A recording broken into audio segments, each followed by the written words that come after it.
भोले, आप इतनी दूर क्यों रहते हैं और आपके घर का रास्ता इतना कठिन क्यों है? शायद हर तीर्थयात्री के मन में आदि कैलाश की तरफ बढ़ते हुए यही सवाल उठता होगा। ये एक सवाल ही इस सफर की पूरी कहानी बयां कर देता है कि ये कितना आध्यात्मिक है और साथ ही कितना चुनौतीपूर्ण। तो चलिए आज इसी सफर को थोड़ा और करीब से समझते हैं। ये सिर्फ एक यात्रा की कहानी नहीं है, बल्कि उन लोगों के लिए एक गाइड भी है जो इस पवित्र रास्ते पर जाने का सोच रहे हैं। इस सफर का आगाज होता है पिथौरागढ़ से। कहते हैं कि ये उत्तराखंड के कुमाऊं इलाके के सबसे खूबसूरत शहरों में से एक है और यहीं पहाड़ों के बीच से वो असली यात्रा शुरू होती है।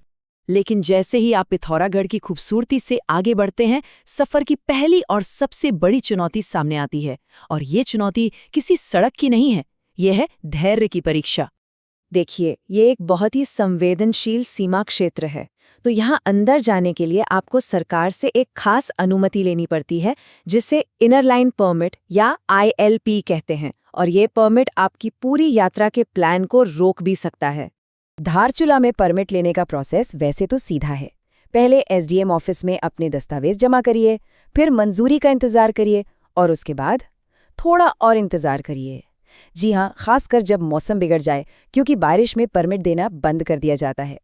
अंदाजा लगाइए, जिस यात्री के अनुभव से हम ये जानकारी ले रहे हैं, उन्हें खराब मौसम की वजह से परमिट के लिए पूरे 4 दिन इंतजार करना पड़ा था। 4 दिन! तो यहाँ सबसे जरूरी सबक क्या मिलता है? वो ये कि जब भी इस यात्रा पर निकलें, हमेशा कुछ एक्स्ट्रा दिन हाथ में लेकर चलें, क्योंकि पहाड़ अपनी मर्जी से अपने हिसाब से चलते हैं, किसी और के नहीं।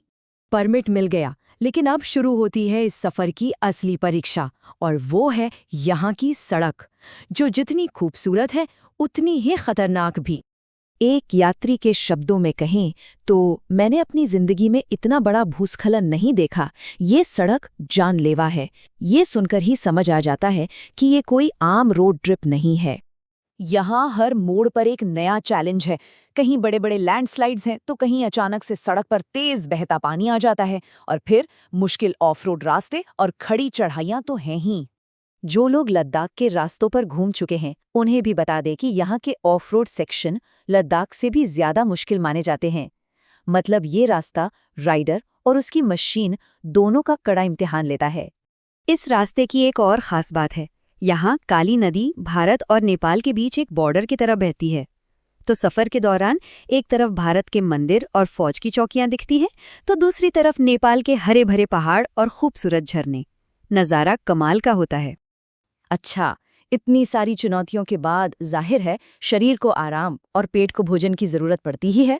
तो अब बात करते हैं कि इस मुश्किल रास्ते में खाने और रुकने के लिए क्या इंतजाम है। पिथौरागढ़ में तो अच्छे होटल और रेस्टोरेंट मिल जाएंगे, लेकिन जैसे जैसे आप आगे बढ़ते हैं, बूढ़ी गांव और गुंजी जैसी जगहों पर आपको होम स्टे में रुकने का मौका मिलेगा। और रास्ते में छोटे छोटे ढाबों पर मिलने वाली वो गर्मा गर्म दाल चावल, यकीन मानिए दिन भर की थकान के बाद अमृत जैसी लगती है। चलिए अब जरा इस यात्रा के कुछ नियमों और सबकों की बात करते हैं। इसे आप इस सफर की तीर्थयात्री संहिता भी कह सकते हैं, जिसका पालन करना बहुत जरूरी है। ये कुछ नियम हैं जिन्हें गांठ बांध लेना चाहिए। अपना इनर लाइन परमिट हमेशा तैयार रखें, क्योंकि जगह जगह चेकिंग होती है। ड्रोन उड़ाना तो बिल्कुल मना है, क्योंकि ये बॉर्डर का इलाका है। और हाँ, मोबाइल नेटवर्क भी बहुत कम मिलता है। ये सारी बातें सुनकर शायद किसी को डर लगे, लेकिन जैसा कि एक यात्री ने कहा, बात डराने की नहीं है, बात तो मजबूत बनाने की है। ये कठिनाइयां असल में आपको अंदर से और मजबूत बनाने के लिए हैं। असल में ये सफर जितना बाहरी है, उतना ही अंदर का भी है। हर चुनौती के साथ अंदर का डर कम होता जाता है और एक ऐसी ताकत महसूस होती है जिसके बारे में शायद हमें खुद भी पता नहीं था। पहाड़ हर यात्री की परीक्षा लेता है, तो सवाल ये है कि ये अनुभव किसी को कैसे बदलेगा। इसका जवाब तो शायद वही दे सकता है जिसने ये सफर खुद तय किया हो।